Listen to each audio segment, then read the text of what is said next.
Hi guys, here we are, MMA UK News. Obviously myself, Stoomboy as always, MMA UK BJJ show. So I'm outside.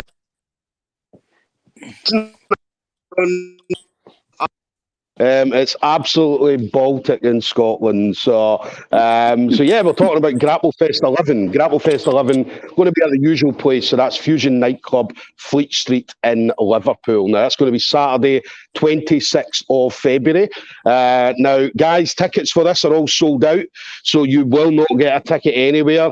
I believe all the fighters as well have sold their ticket allocation. So your chances are you won't get any tickets from the fighters either.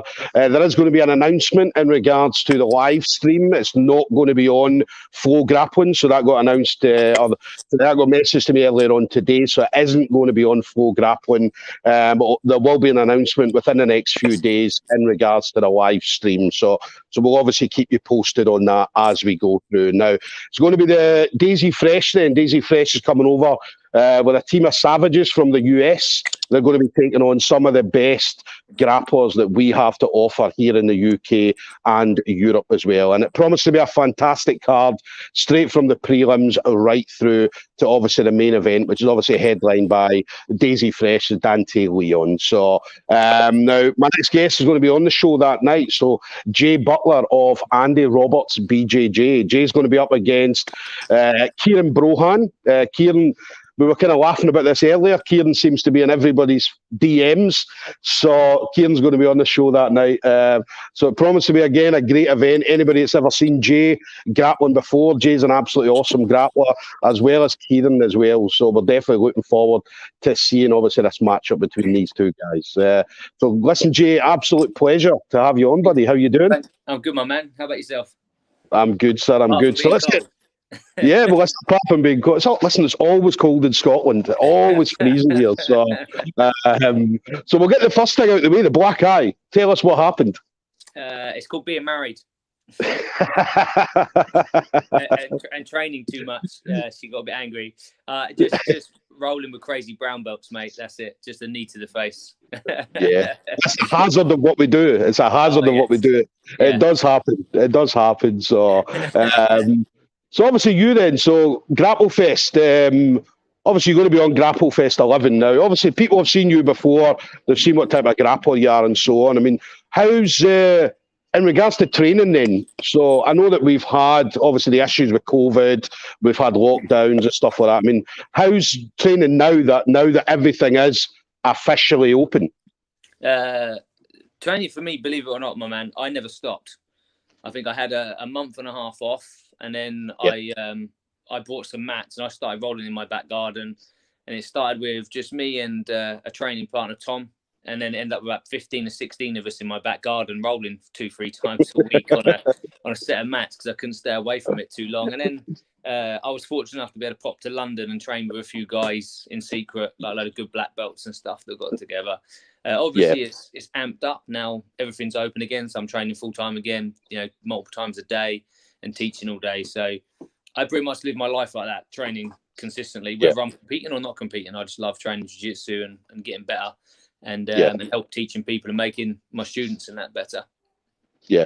Again, I laugh as well because obviously you mentioned about having the mats out in the back garden, 16 people, and we all heard about obviously when people are having like a few people over in the garden and the next door neighbour was phoning the COVID police and getting them all stuck in.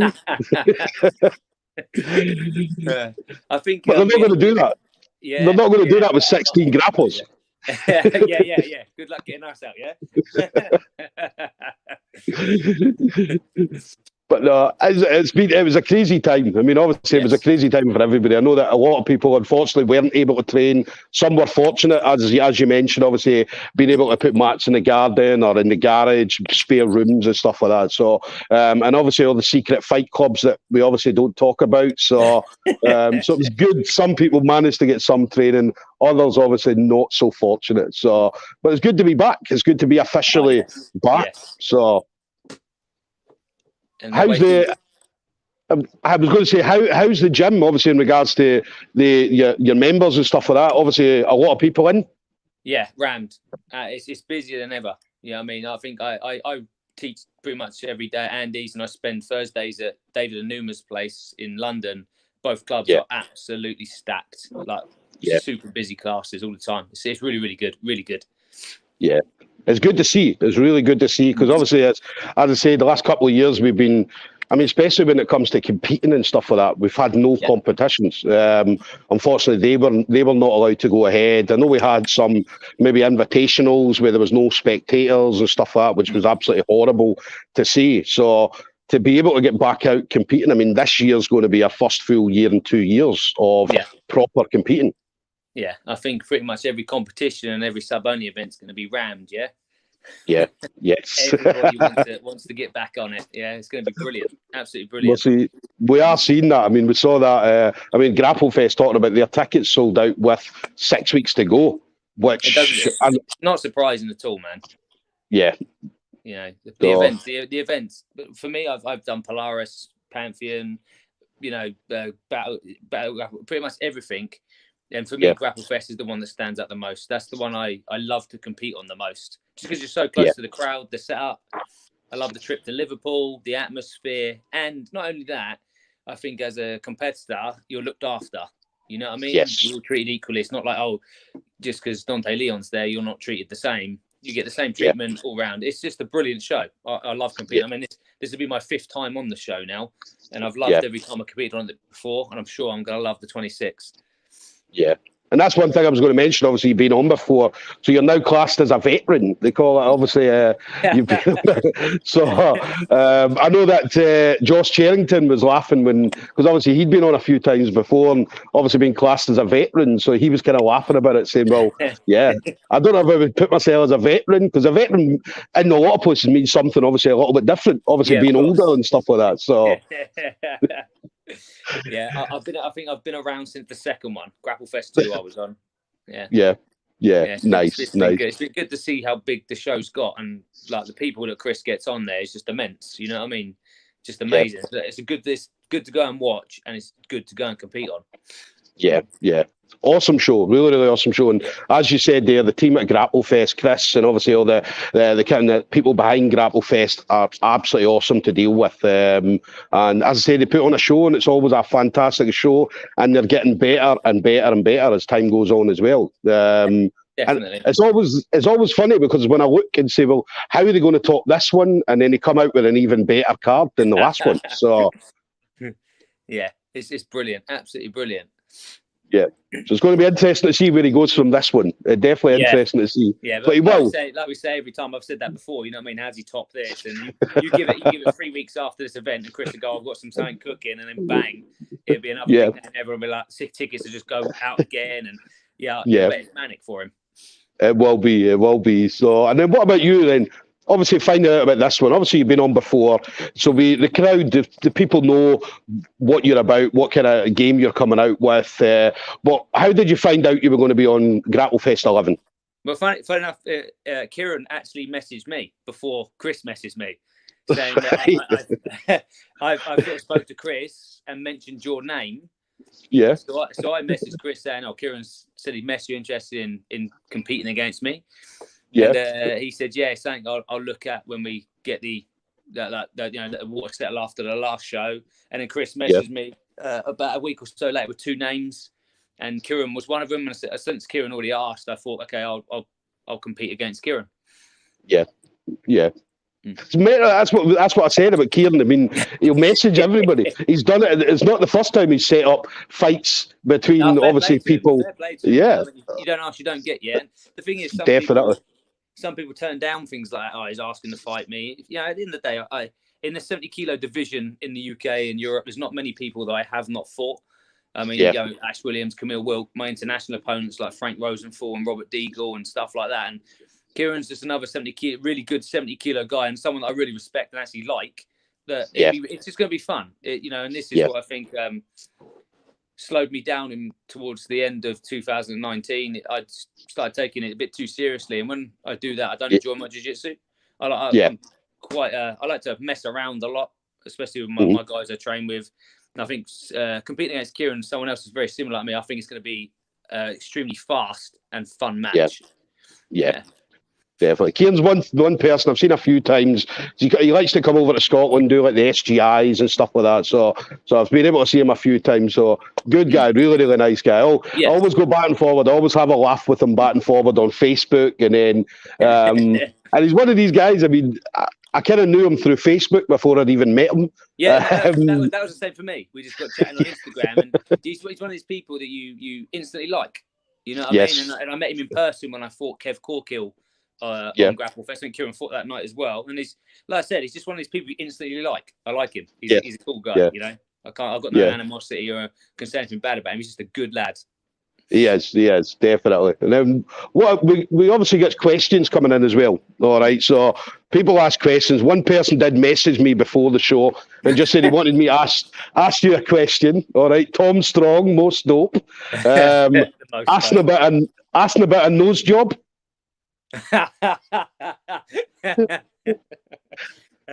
All I'll respond to that is, and he'll understand this, is yes, you did, you fucking liar.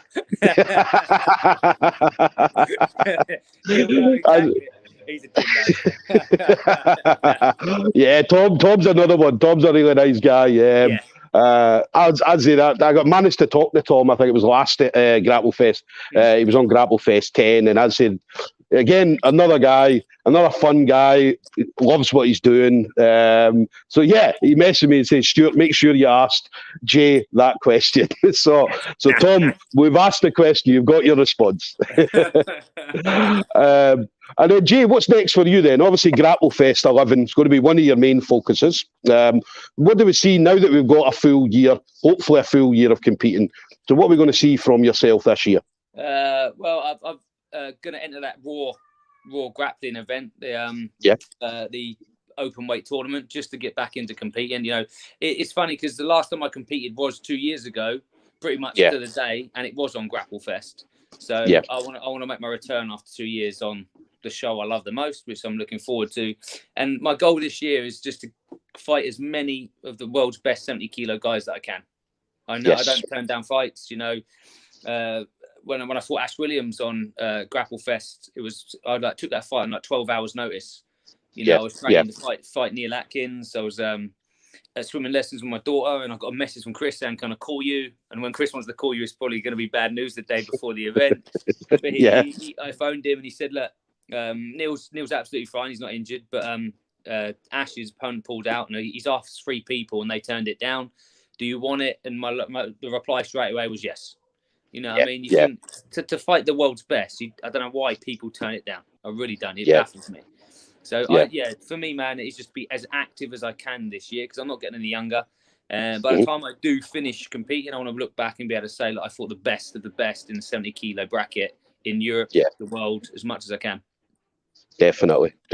And then what about contacting you then? Anybody wants to get in contact with you, whether they want to come and train with you or anything like that, how do they contact yourself, Jay?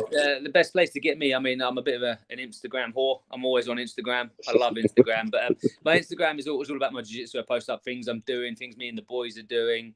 And that, you know, I do a lot of stuff I suffer from mental health and stuff over the last couple of years. So I always put up posts. You know, if anyone wants to chat or have a jangle or talk about jiu-jitsu, I'm always on my Instagram at J Butler BJJ, and I will talk to anyone and definitely.